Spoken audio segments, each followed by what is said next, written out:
Hola, en esta ocasión voy a compartir con ustedes el tema de identificación correcta del paciente, que es la acción esencial de seguridad del paciente 1. Si bien sabemos, el Consejo de Salubridad General emite lineamientos para implementar las acciones esenciales de seguridad del paciente en las unidades hospitalarias, pero en esta presentación daremos a conocer el proceso estandarizado en el Hospital Regional de Alta Especialidad, Ciudad Salud. En un entorno donde se busca una práctica segura tanto para el paciente como para el profesional responsable de su cuidado, es indispensable la correcta identificación de los pacientes, como medida que favorezca la disminución de la probabilidad de errores médicos durante todo el proceso de atención de salud. El adoptar sistemas de identificación estandarizados evita exponer a los pacientes a riesgos innecesarios o a procedimientos no programados. Por lo tanto, el objetivo de esta acción esencial es mejorar la precisión en la identificación de los pacientes para prevenir errores en su atención. Y esta identificación de los pacientes tiene que realizarse durante toda su estancia hospitalaria, desde el momento en que el usuario ingresa hasta que egresa de la unidad hospitalaria. Tenemos definidos como documentos oficiales para identificar a los usuarios: el acta de nacimiento, la credencial del lector, el pasaporte, la cédula profesional, la cartilla militar. Para personas extranjeras, la constancia de identidad con fotografía expedida por cabecera municipal, consulados y unidades administrativas. Todos los documentos que se generen durante el proceso de atención de los usuarios tienen que contar con 3 identificadores, ¿sí? Y estamos hablando de los documentos que se integran al expediente clínico, documentos que se generan como solicitudes, como recetas médicas, como resultados de estudios de gabinete. Todos ellos deben de contener los 3 identificadores, que son el nombre completo, la fecha de nacimiento y el número de expediente.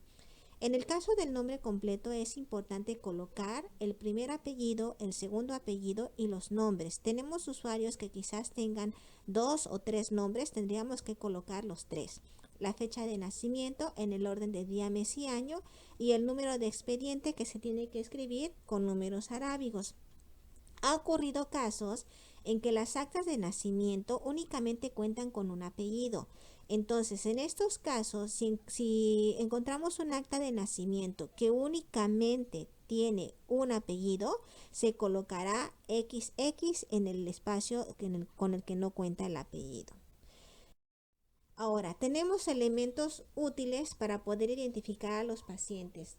Son 2. Uno es la ficha de identificación y el otro es el brazalete. Aquí podemos ver en la pantalla la imagen de ambos, de la ficha de identificación y del brazalete. Ahora, vamos a identificar a los pacientes en distintos momentos. ¿Cuándo? Cuando se administre un medicamento, cuando se aplique una solución intravenosa, cuando se transfunda un hemodiderivado, cuando se realice la sesión de hemodiálisis, al extraer sangre, al realizar estudios de gabinete, cuando se traslada dentro o fuera de la institución, en la dotación de dietas, cuando se realice terapias de hemodiálisis, cuando se apliquen las vacunas y en cualquier otro tratamiento o procedimiento invasivo de alto riesgo, como son procedimientos quirúrgicos, toma de biopsia, procedimientos odontológicos, en colocación o retiro de dispositivos, en la colocación de accesorios vasculares y por supuesto en el manejo de cadáveres. Por ello es importante reafirmar con los pacientes la importancia de portar sobre todo el brazalete, que este no sea retirado durante toda su estancia hospitalaria. La ficha de identificación que tenemos estandarizada en nuestra unidad hospitalaria es esta. Podemos ver aquí la importancia que el nombre del paciente se encuentre en una proporción 2:1, de tal manera que ésta sea visible cuando nosotros tengamos que identificarlos en su unidad. Integrar la fecha de nacimiento, el número de expediente, el sexo, si corresponde a masculino o femenino, la edad en años cumplidos, el grupo sanguíneo, la fecha de ingreso y también su hora. Si estamos observando aquí, se integra el riesgo de transmisión. Es muy importante que nosotros como profesionales de salud podamos identificar el riesgo de transmisión, si es un riesgo de transmisión aéreo, si es por contacto, si es por gotas o si no tiene ninguno, pues igual señalarlo. Las alergias, de igual manera, si no presenta ninguna alergia, colocar ninguna pero no espacios en blancos, además de el médico tratante y la especialidad. El Consejo emite la recomendación de no identificar a los pacientes por número de cama. También que nosotros garanticemos la confidencialidad de datos, es por ello que se ha quitado la parte del diagnóstico del paciente. Esta ficha de identificación debe de estar colocada en la cabecera de la cama de los pacientes hospitalizados y cuando se realice tratamientos con hemodiálisis, con quimioterapia, en radioterapias, en cirugías de corta estancia, en estudios de imagen, donde se incluya la administración de radiofármacos, tiene que ser colocada esta ficha de identificación. En caso del brazalete de identificación, deberá colocarse en pacientes hospitalizados, así como aquellos que acuden para tratamiento ambulatorio, en hemodiálisis, en quimioterapia, radioterapia y cirugías de corta estancia. Podemos identificar aquí que la ficha contiene el nombre, la fecha de nacimiento, el número de expediente, además de la fecha y la hora de ingreso. ¿Dónde se va a colocar esta ficha de este brazalete de identificación? Se colocará en el extremo superior derecho en primera instancia, izquierdo en segunda o en los extremos inferiores, y en último caso, pensando que no tuviera ninguna de las extremidades, se colocará en la bata. Mencionábamos la importancia de mantenerlo siempre colocado. Si por alguna situación se tuviera que retirar el brazalete por algún tipo de procedimiento, al término de ello se debe de colocar nuevamente. Es muy común que a veces los pacientes cuando van a bañarse se lo retiran, pues para evitar que se moje, pero de manera posible mantenerlo siempre. El personal de enfermería debe de documentar en la hoja de registros clínicos de enfermería la orientación y la colocación del brazalete, y si por alguna situación perdiera su legibilidad, debe de reemplazarse. Cuando el paciente egrese, por cualquier tipo de egreso o inclusive por defunción, estos tienen que ser retirados y tienen que ser destruidos con la finalidad de evitar el mal uso de los datos contenidos por otros usuarios. ¿Cómo vamos a identificar a pacientes desconocidos? Pudiéramos tener los casos de que ingresen pacientes desconocidos por algún evento fortuito o referidos sin identificación. Bueno, los vamos a identificar de la siguiente manera: poner la palabra desconocido, números consecutivos, pudieran ingresar varios, el sexo y la fecha y la hora de ingreso. Su dirección de atención al usuario va a ser la persona responsable de asignar los números consecutivos de los pacientes desconocidos. Para ellos cuentan con una bitácora en su servicio.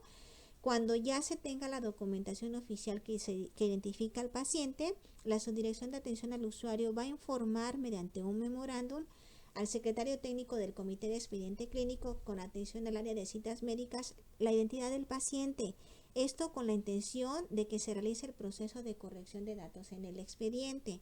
Ahora, ya teniendo los datos correctos, el área de citas médicas va a imprimir la carátula del expediente con los datos correctos, una vez pues que ya habíamos comentado la subdirección de atención al usuario haya validado esa información. ¿Cómo se van a identificar recién nacidos? Pudiera ser que no sean casos aquí en la institución, pero estos se tienen que identificar de la siguiente manera. Se coloca la identificación en la muñeca derecha y en el tobillo izquierdo de los bebés, con el apellido de la madre, la abreviatura RN, el sexo, la fecha de nacimiento y la hora de nacimiento. Para caso de embarazos múltiples se añade el número consecutivo, y la asignación de números consecutivos pues se va a realizar para identificar cadáveres. El personal de enfermería, quien lo realiza, debe de elaborar las identificaciones y colocarlas en la muñeca derecha, en el tórax y en la sábana de amortajamiento. Son en los 3 lugares, son en los 3. ¿Y qué datos se van a incluir? El nombre del paciente, la fecha de nacimiento, número de expediente, además de la fecha y la hora de defunción. Tenemos un proceso estandarizado, es muy sencillo. Cuando el paciente ingrese, el personal de trabajo social elabora la ficha de identificación comprobando su identidad en los documentos oficiales que ya hemos mencionado y se los entrega al área de enfermería. El área de enfermería va a verificar que los datos estén correctos, apoyándose de la fuente primaria de datos. Si los datos no se encuentran correctos, regresa la ficha de identificación al personal de trabajo social para que la elabore de forma correcta. Una vez que los datos se encuentran correctos, enfermería elabora el brazalete con los 3 identificadores: nombre completo, fecha de nacimiento, número de expediente, además de la fecha y de la hora de ingreso. Y se coloca el brazalete en las extremidades superiores o inferiores, como habíamos comentado. Coloca la ficha de identificación en la cabecera del paciente para poder trasladarla a donde el paciente esté. Documenta todo esto en la hoja de notas y registros clínicos de enfermería. Y muy importante, realizar la entrega-recepción de las herramientas. Hablamos de la ficha de identificación y del brazalete en cada turno. Y lo que comentábamos, ¿verdad? La importancia de destruir al egreso hospitalario estas 2 herramientas de identificación del paciente. Cada uno de nosotros podemos aportar mucho si identificamos de manera correcta a los usuarios, ¿sí? Podemos evitar muchos errores si nosotros los identificamos de una manera adecuada, pues garantizamos darles el diagnóstico correcto y el tratamiento correcto a la persona correcta. Todos aportemos por una cultura de calidad y seguridad del paciente. Muchas gracias.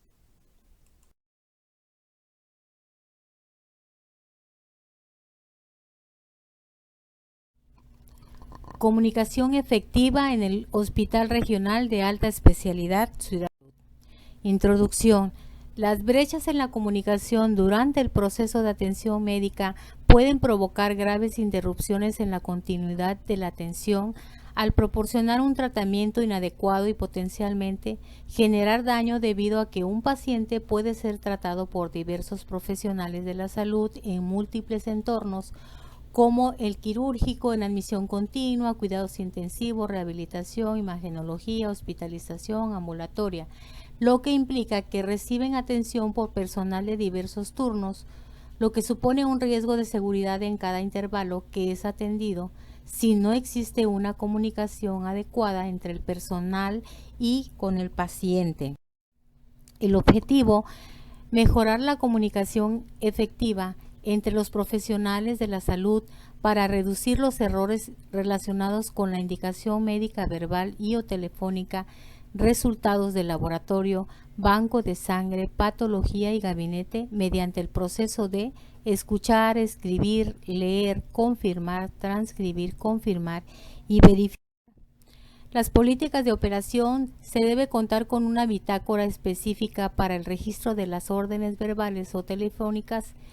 Esta bitácora se ubicará en la central de enfermería de cada servicio del hospital. El personal de salud que reciba cualquier indicación verbal o telefónica debe anotar en la bitácora de comunicación efectiva los datos de identificación del paciente: nombre completo, fecha de nacimiento y número de expediente, nombre y cargo y firma de la persona que emitió la indicación y nombre y cargo de la persona que recibió la orden, fecha y la hora en la que se recibió la orden. La emisión y recepción de las órdenes verbales y telefónicas en urgencias se realizará con el proceso de escuchar, repetir, confirmar, transcribir.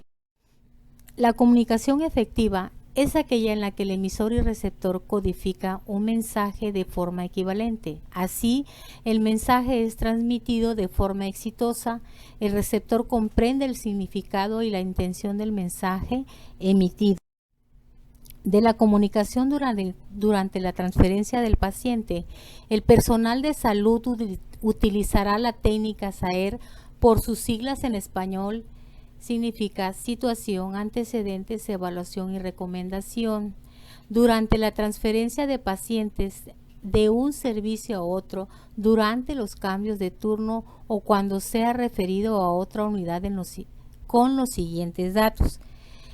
En situación, el personal de salud debe presentarse por nombre y cargo y lugar de trabajo, mencionar el nombre completo del paciente, fecha de nacimiento y número de expediente como datos de identificación.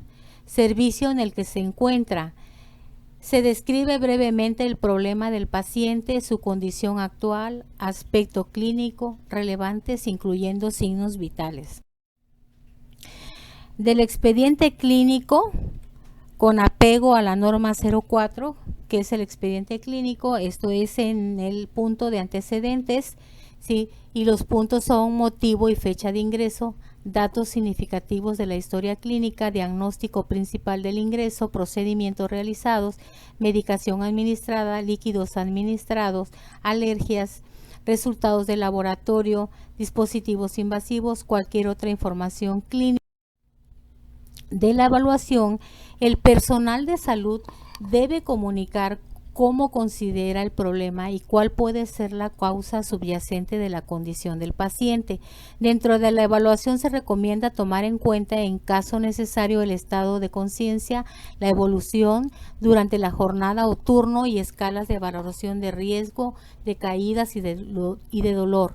Recomendación: el personal de salud debe sugerir o recomendar los pasos a seguir con el paciente, así como establecer el tiempo para realizar las acciones sugeridas, sobre todo en caso de haberse presentado algún incidente o algún pendiente para la continuidad de la atención. Las prescripciones médicas y las anotaciones en documentos que forman parte del expediente clínico del paciente, como las indicaciones médicas o cualquier documento relacionado con la atención del paciente, tanto manuscritas o medios electrónicos, debe cumplir con lo siguiente: escribir con letra legible, colocar siempre un espacio entre el nombre completo del medicamento con la sustancia activa y la dosis y las unidades de dosificación. Cuando la dosis es un número entero, nunca debe escribirse un punto decimal y un 0 a la derecha de dicho punto decimal. Cuando la dosis es menor de un número entero, siempre se colocará un 0 previo a punto decimal, siguiendo del número de la dosis. Cuando la dosis es un número superior a 1000, siempre debe utilizar comas para separar los millares o utilizar las palabras 1000 o millón. Nunca debe abreviarse las palabras unidad, microgramos, día, una vez al día, unidades internacionales, intranasal, subcutáneo, más, durante y por. En situaciones en que los resultados de laboratorio, patología e imagenología se categoricen como críticos, estos serán informados de manera inmediata al médico responsable del paciente, los médicos residentes o personal de enfermería, dejando evidencia documentada en la bitácora de comunicación efectiva. De la referencia y contrarreferencia del paciente, es responsabilidad del médico elaborar la hoja de referencia o contrarreferencia del paciente, la cual debe contener como mínimo nombre completo del paciente, fecha de nacimiento y número de expediente, resumen clínico que contenga motivo del envío, diagnóstico y tratamiento aplicado en la unidad de referencia, datos de identificación de la unidad de referencia, fecha y hora de elaboración de referencia, nombre completo y firma de quien lo envía y de quien lo recibe. Del egreso del paciente, es responsabilidad del médico tratante elaborar la nota de egreso, que debe contener como mínimo lo siguiente: datos de identificación del paciente, nombre completo, fecha de nacimiento y número de expediente, fecha de ingreso y egreso, motivo del egreso, diagnósticos finales, resumen de la evolución y del estado actual, manejo durante la estancia hospitalaria, incluyendo la medicación relevante administrada durante el proceso de atención, problemas clínicos pendientes, plan de manejo y tratamiento, recomendaciones para la vigilancia ambulatoria, atención de factores de riesgo, pronóstico. En caso de defunción, señalar la causa de muerte acorde a la información contenida en el certificado de función y, en su caso, si se solicitó y se llevó estudio de necropsia hospitalaria. Toda indicación verbal o telefónica que reciba el personal de salud será registrada oportuna y verazmente en la bitácora destinada para tal fin. La persona que reciba la orden deberá transcribir la información en el formato correspondiente de acuerdo a su disciplina. Es responsabilidad del emisor y firmar la indicación realizada en un plazo no mayor de 24 horas cuando labore entre semana y no más de 72 horas en turnos especiales. En caso de ausencia del médico tratante, el responsable médico en turno debe firmar la indicación. En el servicio de admisión continua, el proceso de órdenes verbales y telefónicas se realizará solo en pacientes que entran directamente a la sala de choque o con código de clasificación TRASH rojo. Dentro del procedimiento, el receptor escucha atentamente la indicación verbal o telefónica. Receptor escribe de forma legible la indicación de la bitácora en la bitácora de acción esencial número 2, comunicación efectiva. Receptor lee en voz alta la indicación emitida. El emisor confirma con la información es correcta. Receptor transcribe la indicación de la bitácora al expediente en el expediente clínico. Emisor confirma y verifica que la información se encuentra en el expediente clínico.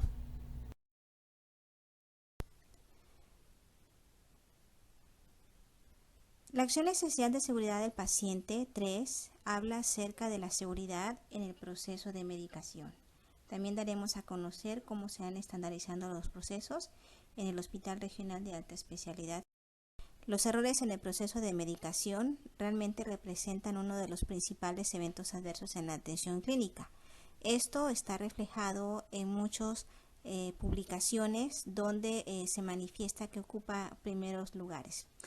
Estos errores pueden presentarse en cualquier fase del proceso. Puede ser desde el momento en que se realiza la planeación, el no hacer una planeación adecuada, o inclusive el no verificar los efectos otorgados a los usuarios. La disminución de los errores en el proceso de medicación es tarea de todos y requiere la participación multidisciplinaria y coordinada por todo el personal de esta institución. Esta parte puede involucrarse desde personal administrativo, personal médico, personal de almacén, personal de farmacia, personal de varias disciplinas intervienen en ello. El objetivo es fortalecer la seguridad en el almacenamiento, prescripción, transcripción, dispensación y administración de medicamentos para prevenir los. Tenemos políticas ya definidas en esta unidad hospitalaria. La primera de ellas es que todos los medicamentos de alto riesgo deben de tener un cuidado muy extremo para todas las fases del proceso de medicación, y ya tenemos definido cuáles son los medicamentos que se incluyen como medicamentos de alto riesgo. Son los electrolitos concentrados, los citotóxicos, los radiofármacos, las insulinas, los anticoagulantes por vía parenteral, la nutrición parenteral total y las aminas. Este es un listado que hemos venido manejando desde años. La NOM 072 habla sobre el etiquetado de los medicamentos y remedios herbolarios, donde cuando estos medicamentos son ingresados a esta unidad hospitalaria, deben de venir etiquetados de acuerdo al color que se ha asignado desde la norma oficial mexicana 072, pero esto no excluye a la identificación de los medicamentos de alto riesgo, como lo tenemos en esta unidad hospitalaria. Es decir, el señalamiento o la forma de definir ambos es por lo que dice la NOM y lo que tenemos esta. Todos los medicamentos de alto riesgo deberán estar etiquetados con un círculo de color rojo y resguardado como altos riesgos. Esta parte del etiquetado queda bajo responsabilidad del área de farmacia, quien antes de que se asignen los medicamentos a las áreas tienen que salir etiquetados. Los membretes de soluciones tienen que estar señalados con círculo rojo. Nosotros tenemos ubicado en el extremo superior izquierdo un círculo que se pinta de color rojo cuando se está infundiendo un medicamento de alto riesgo. Sobre el almacenamiento general de los medicamentos, tiene que estar en un lugar seguro.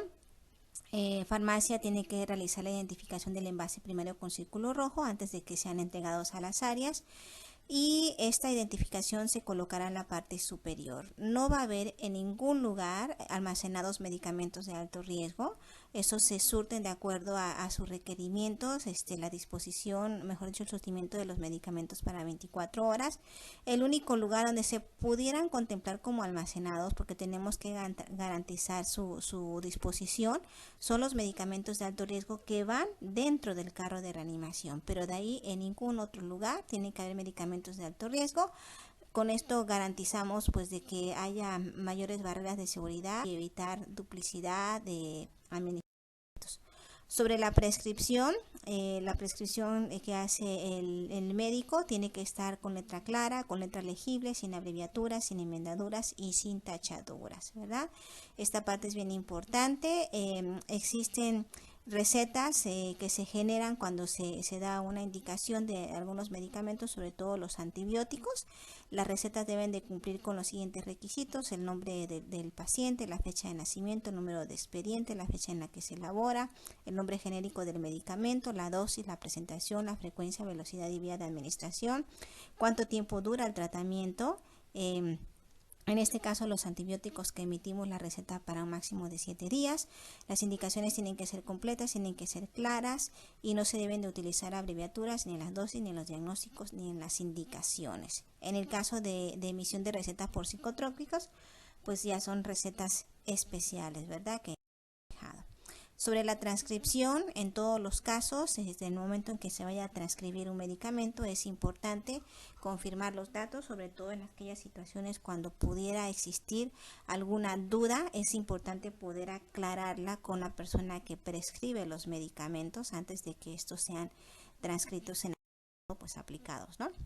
El personal de enfermería tiene que verificar la solicitud de los medicamentos y farmacia es el área que va a realizar el proceso de entrega-recepción a las áreas. Cuando se hace el proceso de entrega-recepción, se hace a través de una hoja de historia farmacoterapéutica, que ya es muy conocida por muchos de nosotros, donde se registra las cantidades, el medicamentos y las dosis y a qué persona es asignada ese tratamiento, ¿no? Aquí es importante que se plasme el nombre y la firma autógrafos de las personas que intervienen en la entrega-recepción, y durante ese momento es importante que el personal de farmacia proporcione información completa sobre el manejo y medio de conservación. Hay medicamentos que requieren ser conservados a ciertas temperaturas, otros son cierto tipo de frascos, los que son fotosensibles. Entonces es importante que el personal de farmacia notifique esto al personal de enfermería, quien es a la persona que se lo entrega. Manejamos un horario de entrega que es aproximadamente de 9 a 10 de la mañana. Estos medicamentos, en cuanto enfermería los recibe, tienen que ser integrados al área de asignada, pues tenemos un área que son las canastillas por paciente para poder llevar el control del tratamiento que reciben, y la asignación, bueno, en caso de que tuvieran que ir en refrigeración, todo se hace en base a lo que nos indica los marbetes de los medicamentos. Es importante que enfermería esté al pendiente de esta parte del tratamiento prescrito por el. Sobre la administración, solamente personal autorizado para ello puede preparar y administrar los medicamentos. ¿Quiénes son personales autorizados? Los que contamos con cédula profesional. Si llegáramos a tener a nuestro cargo personal en formación, esa es parte de la enseñanza, cómo preparar o aplicar medicamentos, pero aquí la parte muy importante es la supervisión a cargo del personal adscrito a esta institución, porque la responsabilidad es del personal adscrito. En caso de que algún medicamento pues tenga o no tenga condiciones adecuadas, que se vea de manera visible, que cambie la coloración o que tenga algún tipo de violación en su empaque, no se deben de administrar, ¿sí? Estos no vamos a correr el riesgo de aplicarle un medicamento dudoso a los pacientes. Y es muy importante poder preguntar al paciente sobre la presencia de alguna alergia, pues por alguna sustancia que pueda provocarle, ¿no? Y pues si hubiera algún caso de ellos, la importancia del personal médico. Se manejan los 10 correctos en la preparación y administración de medicamentos. Muy importante considerarlos previos a su preparación, previos a su administración. El paciente correcto, el medicamento prescrito correcto, la fecha de caducidad, verificarla, verificar que sea la dosis prescrita, la vía de administración es tan importante, la hora y la frecuencia con que se tienen que aplicar, la velocidad de infusión. Sí quiero comentarles que hemos tenido eventos adversos precisamente por la velocidad de infusión.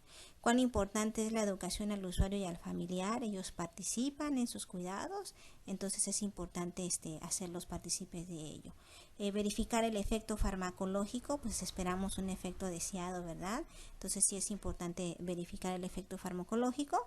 Y algo muy importante, los registros y anotaciones de que se ha aplicado ese medicamento. Y esta pues en su mayor parte es para el personal de enfermería, pero también personal de anestesiología pues también registra los medicamentos, inclusive. Los medicamentos que el paciente trae de su casa, pudiera ocurrir la situación, se tendrán que apegar al procedimiento ya descrito en el manual de procedimiento de donación de medicamentos. Quiero comentarles que ya se va a difundir este procedimiento, porque hay ocasiones en que los familiares traen medicamentos, entonces tenemos que garantizar, parte de farmacovigilancia es pues verificar que los medicamentos que se van a administrar estén en óptimas condiciones. Entonces ya hay un proceso definido al cual le vamos a invitar que lo consulten, ¿sí? Es el procedimiento de donación de medicamentos. Los medicamentos que por indicación médica se llegaran a suspender, esos deben de ser entregados a la farmacia, pues para que ellos hagan los trámites administrativos que correspondan. El personal de enfermería, pues es tan importante realizar las técnicas de desinfección en el área de preparación de medicamentos, porque pues parte de la seguridad en el proceso de medicación es garantizar procedimientos seguros con las técnicas de higiene adecuadas, prevenir infecciones y ya si hubiera una, ¿no? Sobre la nutrición parenteral total, es importante considerar que en la indicación esté el nombre del paciente, fecha de nacimiento, número de expediente, el peso, el servicio que solicita, la fecha y la hora, el componente de la mezcla, si lleva glucosa kilos minutos, la concentración de la mezcla, las calorías, kilocalorías, nombre del médico que solicita, cédula profesional. Estos medicamentos son bastante importantes durante el tratamiento de los pacientes. La nutrición parenteral, lo comentábamos al inicio, son medicamentos de alto riesgo. En caso de que se omita administrar un medicamento, se debe de registrar en el expediente clínico, señalando claramente por qué motivos no se llegó a administrar o parcial este medicamento. Tenemos medicamentos de aspecto o nombre parecido, algunas son propias por el tipo de presentación, ¿verdad? Hemos visto medicamentos con ampolletas que tienen casi el mismo color o el mismo tamaño, que pudieran prestarse a confusión, o algunos, hablamos acerca del aspecto parecido, algunos por nombre, ¿no? Aquí tenemos un ejemplo, aciclovir con ganciclovir. Son medicamentos muy parecidos por el nombre. Es importante que durante el momento de la prescripción se haga esa diferencia, se puede hacer esa alerta visual, ¿verdad? De que se puedan colocar, entrelazar palabras mayúsculas con minúsculas, como aquí podemos ver el ejemplo de la digoxina con la dorixina, ¿verdad? Esas son barreras de seguridad que nos va a ayudar a prevenir errores. Es responsabilidad del médico tratante conocer y aplicar en las indicaciones médicas de las alertas visuales para prescripción de los medicamentos con aspecto. La doble verificación, un paso muy importante que se tiene que hacer cuando se preparen y se administren medicamentos de alto riesgo. La primera doble verificación se realiza durante el proceso de preparación. ¿Cómo se hace esta? Bueno, en compañía de un profesional de la salud, una persona tiene que verificar las indicaciones médicas y la otra persona tiene que verificar el medicamento, así de manera tangible, física. Entonces, una va leyendo las indicaciones y el otro va verificando que el medicamento sea el nombre correcto, sea la dosis correcta, y verificar su fecha de caducidad. La segunda doble verificación es antes de la administración. Antes, no se olviden, antes de la administración. Esto se hace con dos personas también. Una persona está leyendo lo que dice el membrete de soluciones, si va a ser una solución intravenosa, y la otra va a estar verificando la indicación médica. Entonces, esta doble verificación es antes de la preparación y antes de la administración, y es en apoyo de dos personas para que puedan corroborar que es el medicamento. El procedimiento es muy sencillo. El área de médica participa en la planeación de las necesidades de medicamentos. El área administrativa, a través de dirección de operaciones, realiza ese proceso de adquisición. El personal de almacén lo resguarda hasta en el momento en que farmacia se lo va solicitando de acuerdo a requerimientos.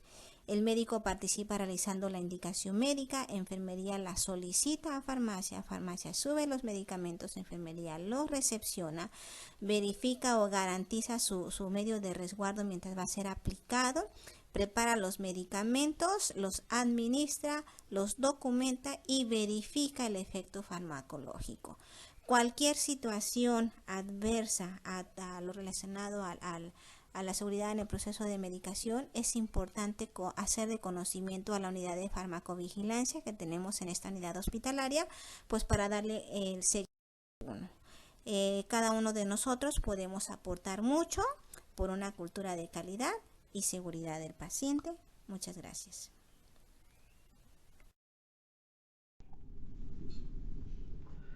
Soy el doctor Marcos Cruz Ruiz.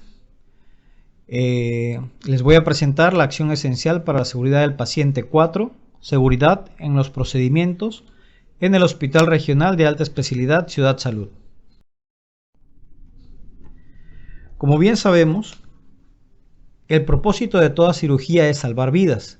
Sin embargo, la falta de seguridad en el proceso de atención quirúrgica puede causar daños considerables y a veces irreversibles.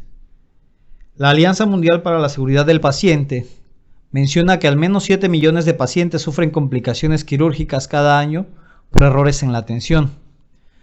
Y de estos, aproximadamente 1 millón fallece durante la cirugía o en el posoperatorio, teniendo como cifra crítica que al menos el 50% de estos pacientes podían prevenirse.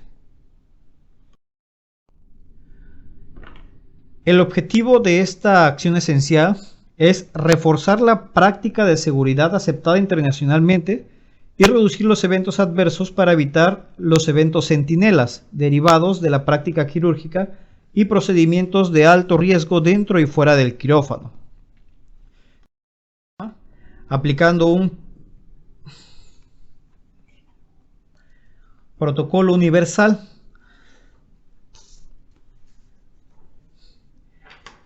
En el Hospital Regional de Alta Especialidad, es responsabilidad de la Jefatura de Servicios Quirúrgicos realizar la programación quirúrgica de manera semanal, apegada al procedimiento de programación quirúrgica. Aquí todo paciente programado para cirugía debe cumplir con el protocolo quirúrgico de acuerdo a la especialidad. Los pacientes programados a cirugía deben ser trasladados al área de preanestesia en un periodo de 2 horas previas a la programación quirúrgica. Esto con la finalidad de revisar las condiciones generales del paciente previo al ingreso a sala, así como corroborar el marcaje del sitio quirúrgico. Marcaje del sitio quirúrgico. El marcado se debe realizar sobre la piel del paciente y de manera que permanezca después de la asepsia y antisepsia. Se realiza previo al ingreso a sala, en el área de preanestesia, y es el cirujano el responsable de la atención y quien debe marcar el sitio anatómico a intervenir cuando la cirugía se realice en órganos bilaterales o estructuras que contengan niveles múltiples. Por ejemplificar, extremidades, riñones, ojos o que son órganos bilaterales, identificar puntualmente cuál es el que se va a intervenir, así también cuando la intervención requiere especificar un nivel como tal, como puede ser una intervención a nivel de columna, una intervención cervical, una intervención lumbar, en extremidades infracondilias, supracondilias. El marcaje se realizará en presencia de un familiar en el caso en el que el paciente no se encuentre consciente, sea menor de edad o que tenga alguna discapacidad. Se debe utilizar una señal tipo diana y fuera del círculo mayor se colocan las iniciales del cirujano. En casos como en cirugía oftalmológica, el marcado se realizará con un punto sobre la ceja del lado a intervenir. Está permitido realizar el marcaje documental. Este se realiza en la lista de seguridad de la cirugía cuando el procedimiento sea en mucosa o sitios anatómicos difíciles, en procedimientos dentales, recién nacidos prematuros o cuando el paciente no acepte que se marque la piel. Se puede omitir estos en situaciones de urgencias donde el perder tiempo con el marcaje puede poner en riesgo la vida del paciente.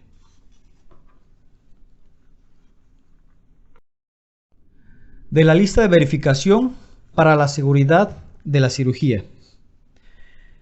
Este es un instrumento de verificación creado para garantizar que los equipos sigan de forma sistemática las medidas de seguridad esenciales, minimizando así los riesgos evitables más habituales que ponen en peligro la vida y el bienestar de los pacientes quirúrgicos. Esta lista es responsable del cirujano, y debe ser este quien coordine que el llenado se lleve a cabo en el proceso de la cirugía. El enfermero circulante del equipo quirúrgico será quien realizará el llenado de la lista de verificación. Se aplicará en todos los pacientes a los que se les realice cualquier procedimiento quirúrgico dentro o fuera de la sala de operaciones. Esta lista se debe confirmar verbalmente con el paciente consciente cuando su condición lo permita, corroborando la identidad con el nombre completo, la fecha de nacimiento, el número de expediente, el sitio quirúrgico, el procedimiento quirúrgico y su consentimiento. Es responsabilidad del anestesiólogo identificar el riesgo de hemorragias para prever cualquier complicación. Así también, el cirujano debe prevenir cualquier eventualidad crítica informando los pasos de la cirugía y la duración de esta al personal acompañante, en este caso anestesiólogo, enfermera circulante, para estar prevenidos ante cualquier eventualidad. De igual forma, es indispensable corroborar que los derivados se encuentren cruzados para evitar así cualquier complicación en caso de sangrado. Cualquier incidente relacionado con el instrumental y los equipos deben ser notificados al jefe inmediato superior para la pronta solución. Es responsabilidad del médico o del equipo quirúrgico notificar la existencia de eventos adversos y, en caso de que estos se presenten, registrarlos y hacer de conocimiento al jefe de servicios quirúrgicos. Todos los integrantes del equipo quirúrgico se deben anotar en la lista de verificación con su nombre, firma y cédula profesional en el apartado que corresponde, para que esta lista posteriormente se integre al expediente clínico al término del procedimiento debidamente requisitada. Del tiempo fuera para el procedimiento fuera de quirófano.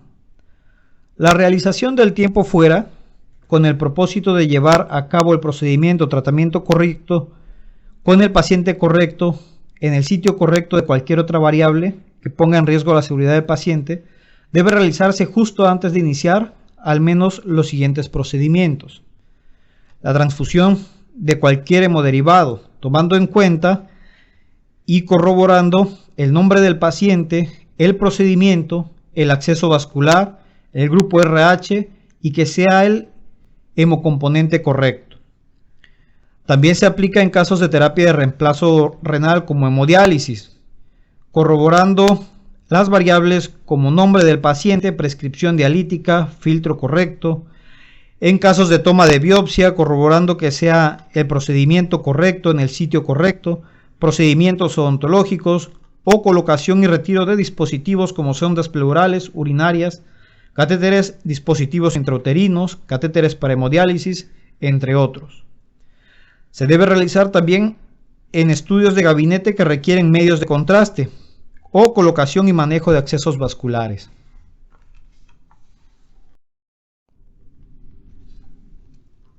El médico responsable de la atención debe confirmar que es el paciente correcto, el procedimiento correcto, el sitio quirúrgico correcto en caso de órganos bilaterales, el marcaje derecho o izquierdo según corresponda. En caso de estructuras múltiples, especificar el nivel a operar o la posición correcta del paciente. Verificar que se cuente con los estudios de imagen necesarios durante la intervención. Prever eventos críticos verificando la fecha y método de esterilización de los equipos a utilizar. Y es indispensable promover que el paciente y el cuidador reciban información completa asistencial y los riesgos que el mismo procedimiento conlleva. Esto con la intención de empoderar a los pacientes y a los familiares para un cuidado adecuado, por una cultura de calidad y seguridad en el Hospital Regional de Alta Especialidad Ciudad Salud. Muchas gracias.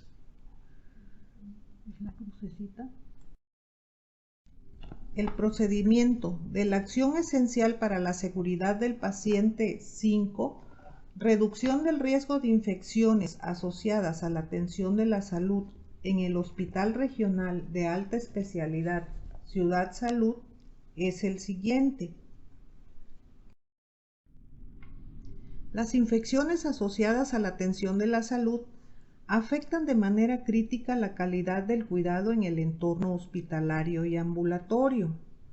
La evidencia científica ha demostrado que se puede evitar hasta una tercera parte de las infecciones asociadas a la atención en salud.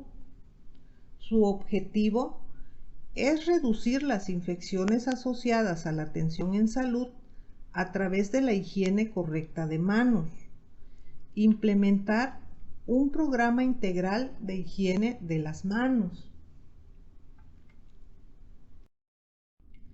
políticas de operación. Es responsabilidad de la Unidad de Vigilancia Epidemiológica implementar, en coordinación con el área de enseñanza, programas de capacitación continua para todo el personal del establecimiento, estudiantes, pacientes, familiares y visitantes, en temas de prevención de infecciones asociadas a la atención de la salud. Para el tema de uso racional de antimicrobianos, la coordinación se realizará con la Jefatura de Enseñanza. El área administrativa del establecimiento debe asegurar el abastecimiento de material y equipo necesario para la higiene de manos, asegurar la calidad del agua. El Comité de Calidad y Seguridad del Paciente debe coadyuvar a la prevención y reducción de la morbilidad y mortalidad causada por las infecciones asociadas a la atención a la salud, con la implantación de un modelo de gestión de riesgo y las acciones de seguridad del paciente. Conocer las acciones y propuestas de mejora planteadas por la Unidad de Vigilancia Epidemiológica Hospitalaria y el Comité para la Detección y Control de las Infecciones asociadas a la atención de la salud, fomentando el trabajo en equipo. El CODECIN llevará a cabo las funciones señaladas en la norma oficial mexicana 045 SSA 2-2015 para la vigilancia epidemiológica, prevención y control de las infecciones asociadas a la atención de la salud. La Unidad de Vigilancia Epidemiológica Hospitalaria debe observar y analizar la ocurrencia y distribución de las infecciones asociadas a la atención de la salud, así como los factores de riesgo asociados a estas. Analizar la información resultado de la cédula única de gestión de los paquetes de acciones preventivos de las infecciones asociadas a la atención en la salud, para que durante las sesiones en comité identifiquen áreas de oportunidad y se tomen decisiones con el propósito de estandarizar los procesos relacionados con las infecciones asociadas a la atención de la salud y el uso racional de antimicrobianos. Realizar mensualmente el informe del análisis que describa el comportamiento de las infecciones asociadas a la atención de la salud, que será expuesto ante el CODECIN. Implementar un programa integral de higiene de manos en donde la acción prioritaria es la higiene de manos por el personal clínico con la técnica establecida por la Organización Mundial de la Salud con los 5 momentos. Realizar autoevaluaciones de programas de higiene de manos por lo menos una vez al año. Informar los resultados del apego de las acciones de higiene de manos, tanto al personal del establecimiento como a directivos, y aplicar la cédula única de gestión de los paquetes de acciones preventivos de las infecciones asociadas a la atención de la salud, de acuerdo al manual del programa para la prevención y reducción de las infecciones asociadas a la atención de la salud. Del programa integral de higiene de manos, el personal de salud deberá realizar la higiene de las manos durante los 5 momentos propuestos por la Organización Mundial de la Salud y de acuerdo a las técnicas establecidas. Antes de tocar al paciente, antes de realizar una tarea limpia aséptica, después del riesgo de exposición a líquidos corporales, después de tocar al paciente, después del contacto con el entorno del paciente. Es responsabilidad del personal de salud mantener las uñas cortas y limpias, evitar utilizar anillos o pulseras durante la jornada laboral, evitar la higiene de manos con agua y jabón inmediatamente antes o después de frotar las manos con una solución de base alcoholada, realizar la higiene de manos con agua y jabón simple en un periodo de 40 a 60 segundos con la técnica establecida por la Organización Mundial de la Salud antes de manipular medicamentos o preparar alimentos. Realizar la higiene de manos con solución alcoholada en un periodo de 20 a 30 segundos. Realizar la higiene de manos antes de utilizar guantes, preferentemente con una solución de base alcohol. Cuando las manos se encuentren visiblemente sucias, realizar la higiene de manos con agua y jabón. En caso de utilizar solución de base alcohol, esperar a que ésta se haya secado completamente antes de colocarse los guantes. Utilizar siempre guantes cuando exista contacto con sangre u otro material potencialmente infeccioso, membranas mucosas o piel no intacta.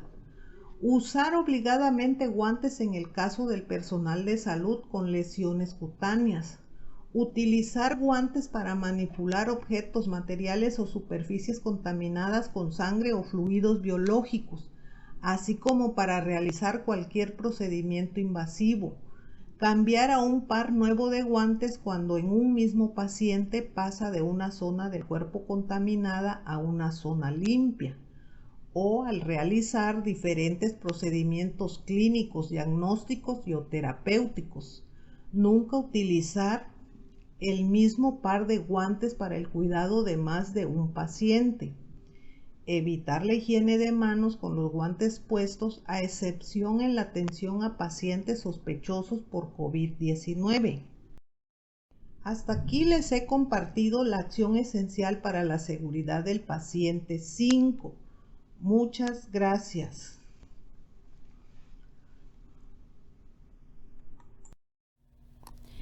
Acción esencial de seguridad del paciente número 6, reducción del riesgo de daño al paciente por causa de caídas en el Hospital Regional de Alta Especialidad Ciudad Salud. Introducción. Las caídas son una de las causas más comunes que generan lesiones y daños en los pacientes. En el contexto de la población que atiende, los servicios que prestan y las características de sus instalaciones, la organización debe evaluar el riesgo de caídas para reducir la probabilidad de la ocurrencia de estas. Objetivo: prevenir y reducir el daño al paciente asociado a las caídas mediante la evaluación oportuna con el fin de mejorar la seguridad en la atención en las áreas de ambulatorias hospitalarias del Hospital Regional de Alta Especialidad Salud. Políticas de operación. La dirección del hospital, a través de las direcciones y subdirecciones, son las encargadas de cumplir y hacer cumplir las políticas, normas y lineamientos establecidos para llevar a cabo la acción esencial de seguridad del paciente, reducción de riesgo de daño al paciente por causa de caída. De la evaluación y reevaluación de riesgo de caídas, es responsabilidad del personal de salud evaluar el riesgo de caídas del paciente utilizando la escala de Christon. Es responsabilidad del personal de salud conocer las herramientas de la evaluación utilizadas en el Hospital Regional de Alta Especialidad Ciudad Salud. La evaluación del riesgo de caídas debe realizarse en todos los pacientes que se encuentren en servicios ambulatorios, servicios de urgencias, así como en aquellos pacientes que ingresen a hospitalización. Es responsabilidad del personal de salud reevaluar el riesgo de caídas del paciente en cada cambio de turno, cambio de área o servicio, cambio en el estado de salud, cambio o modificación del tratamiento. Informar a pacientes y familiares sobre el riesgo de caídas y las medidas de seguridad que se aplican para prevenirla. Es responsabilidad del personal a cargo del paciente proporcionar la ayuda para movilización del paciente. Acciones generales de seguridad para prevención de caídas. Debe realizarse las siguientes acciones para la prevención de caídas en todos los pacientes.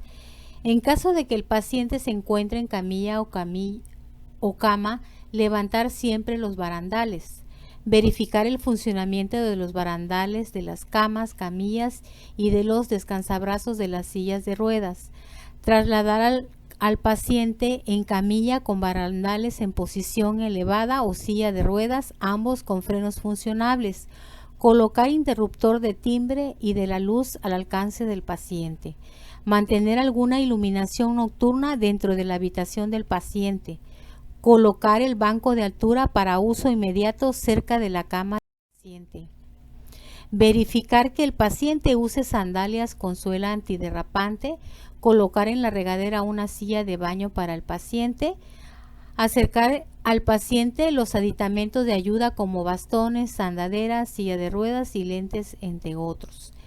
Evitar realizar cambios bruscos de postura o incorporar al paciente de forma rápida, sobre todo si ha permanecido mucho tiempo en cama. Explicar al paciente y familiar o acompañante el proceso de incorporación desde la posición en decúbito. Es responsabilidad del personal de enfermería reportar a la Subdirección de Ingeniería Biomédica las fallas que detecte en camillas, iluminación, timbre o falla de equipo que se encuentre relacionado con la seguridad del paciente, realizando el registro en la bitácora de mantenimiento preventivo. De las acciones para la prevención de caídas en pacientes con agitación psicomotora o alteraciones psiquiátricas, deben elevar los barandales y siempre debe permanecer un familiar con ellos. Debe reportar a su jefe inmediato superior las fallas o descomposturas o falta de equipo que se encuentra relacionado con la seguridad del paciente.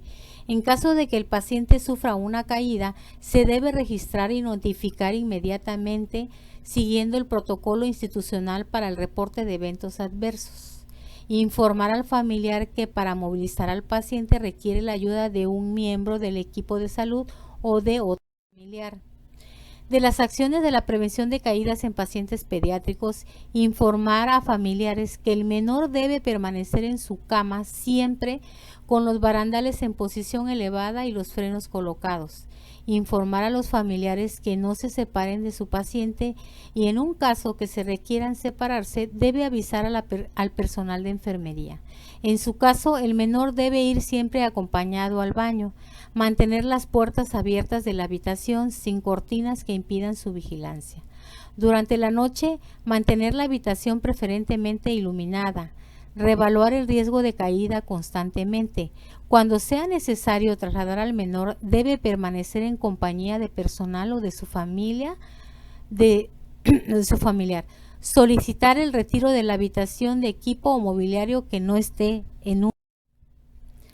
De las acciones de la organización en el establecimiento, es responsabilidad de la Jefatura de Mantenimiento, Conservación y Servicios Generales verificar que los siguientes factores de entorno arquitectónico y que están asociados a riesgos de caídas de pacientes hospitalizados.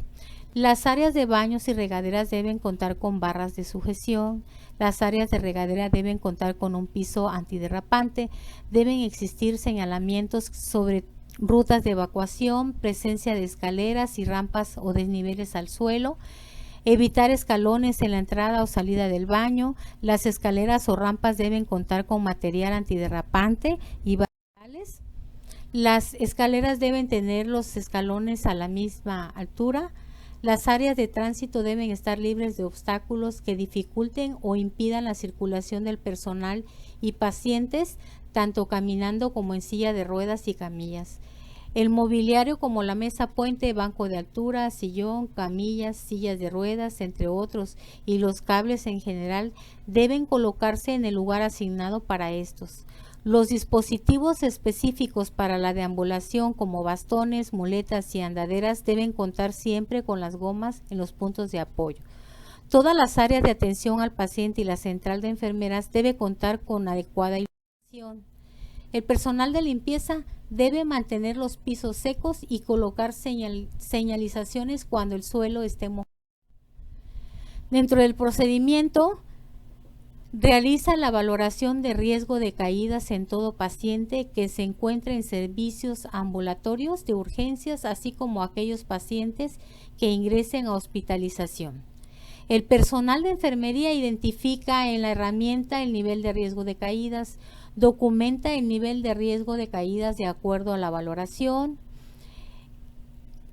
en el formato de hoja de notas y registros clínicos de enfermería, evaluación y reevalúa el riesgo de caídas del paciente en cada cambio de turno, en cambio de área o servicio, cambio en el estado de salud, cambio o modificación del tratamiento, informa a paciente y familiar sobre el riesgo y caídas y las medidas de seguridad que se aplican para prevenirla, entre ellos solicitar la ayuda del personal para la movilización del personal.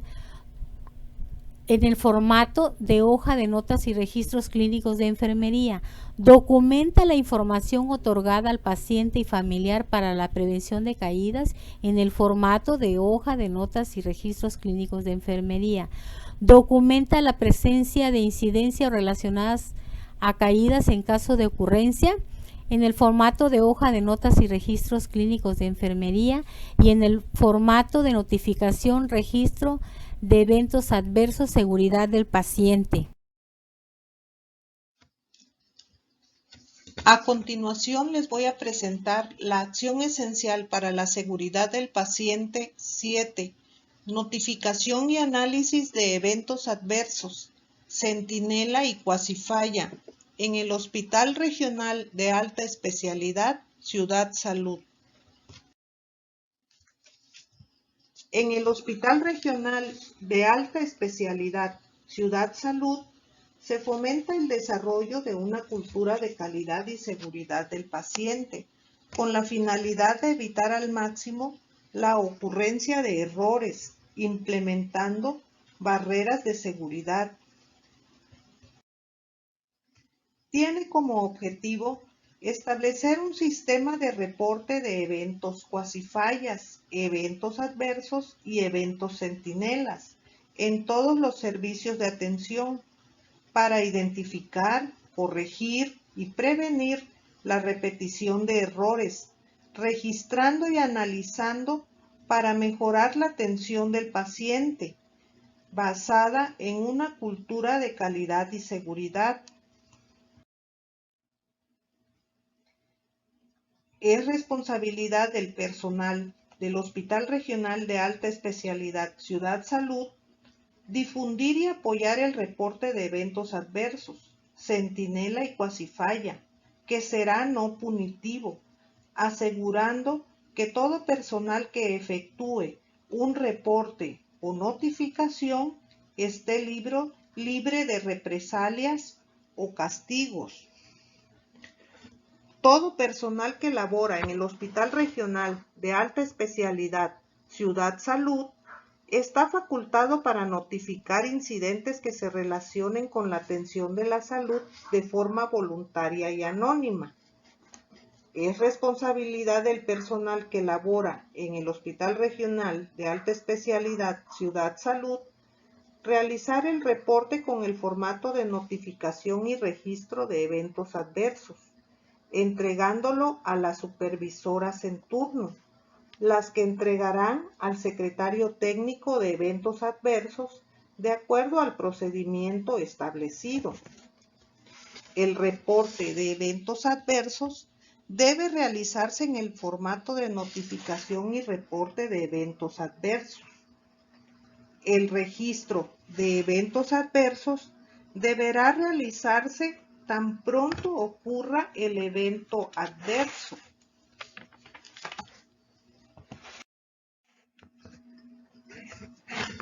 En todo evento centinela se realiza el análisis causa-raíz.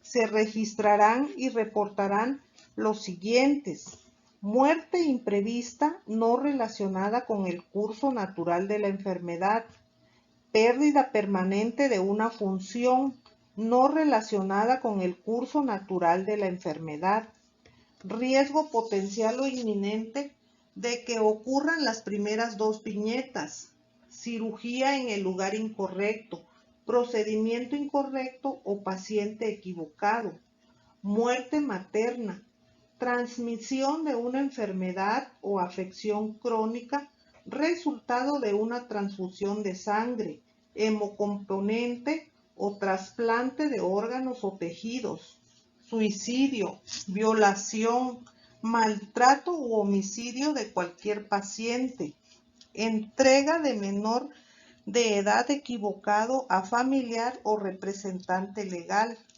entrega de cadáver equivocado a familiar o representante legal, eventos supuestamente atribuibles a la vacunación e inmunización. Es responsabilidad del secretario técnico de eventos adversos del Hospital Regional de Alta Especialidad Ciudad Salud realizar el registro de eventos adversos de acuerdo al proceso operativo del Sistema de Registro de Eventos Adversos, establecido por la Dirección General de Calidad y Educación en Salud. De los reportes de mayor incidencia contenidos en la base de datos, se elaborará el plan de mejora continua. Los casos que se sesionarán en el comité de eventos adversos son los eventos centinela y eventos adversos graves. Es prioritaria la atención al paciente cuando suceda un evento adverso. Definiciones operativas relacionadas con los eventos adversos y seguridad del paciente. Cuasifalla. Situación que podría haber tenido como resultado un accidente, herida o enfermedad, pero no ocurrió por casualidad o porque se realizó una intervención oportuna. Evento adverso. Incidente desfavorable, percance terapéutico, lesión iatrogénica u otro suceso infortunado que ocurre en asociación directa con la prestación de la atención médica, como son una infección nosocomial, errores de medicación, caídas, úlceras por presión, errores en identificación, inadecuada interpretación de signos y síntomas, quemaduras. Evento centinela. Hallazgo que involucra la presencia de la muerte inesperada, herida física o psicológica grave, o el riesgo potencial de que esto ocurra. Puede ser una muerte materna, una muerte inesperada, errores de medicación, errores de transfusión, complicaciones anestésicas, intercambio de recién nacido, cirugía en el lugar y paciente incorrecto, materiales olvidados en cavidad del paciente.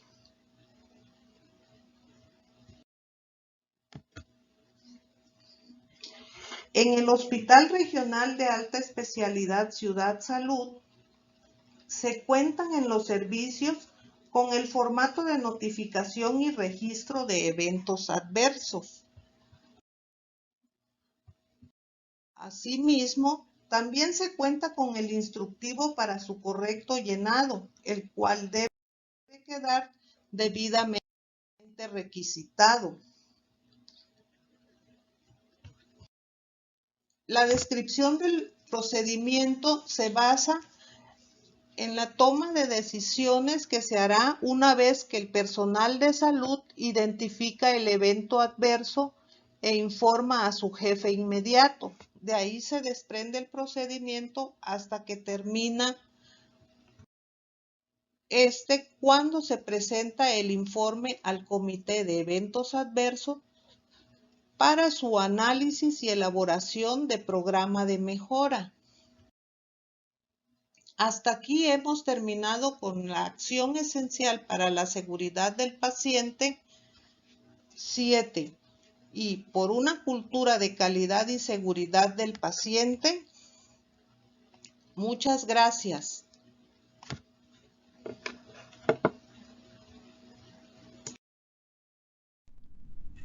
Saludo cordialmente a quienes nos acompañan. Me corresponde presentarles el procedimiento de la acción esencial para la seguridad del paciente 8, cultura de seguridad del paciente. La cultura de seguridad es un patrón integrado de comportamiento basado en creencias y valores compartidos para reducir al mínimo el daño al paciente como consecuencia de los procesos de atención. ¿Cuál es su objetivo? Medir la cultura de seguridad del paciente en el ámbito hospitalario, favorecer la toma de decisiones, establecer acciones de mejora. La medición es anual y anónima. Es importante presentar los resultados a los directivos y al personal de la unidad.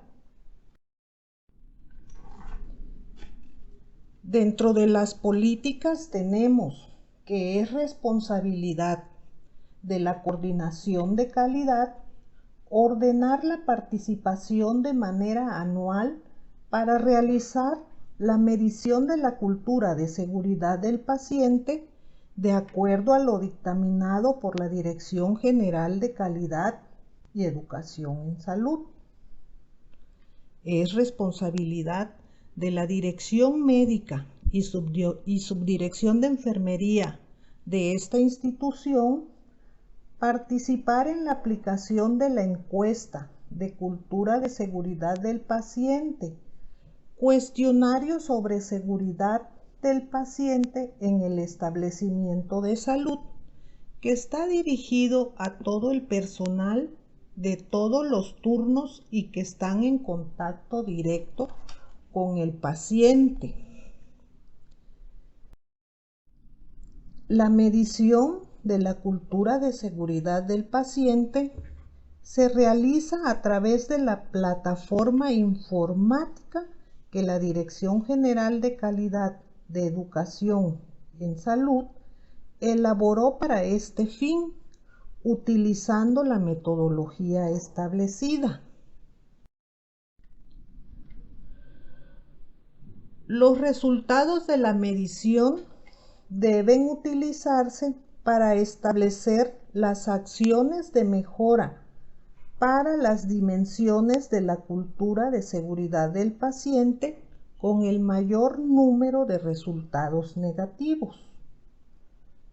Los resultados del análisis de la cultura de seguridad del paciente se presentarán al Comité de Calidad y Seguridad del Paciente para identificar de manera conjunta áreas de oportunidad para la mejora. Es responsabilidad de la Dirección Médica y Subdirección de Enfermería elaborar plan de mejora para la cultura de seguridad del paciente del Hospital Regional de Alta Especialidad Ciudad Salud. Ahora, la descripción del procedimiento se encuentra estructurado de acuerdo a los lineamientos establecidos. Por mi parte, ha sido todo. Y por una cultura de calidad y seguridad en el Hospital Regional de Alta Especialidad Ciudad Salud, debemos seguir trabajando. Muchas gracias.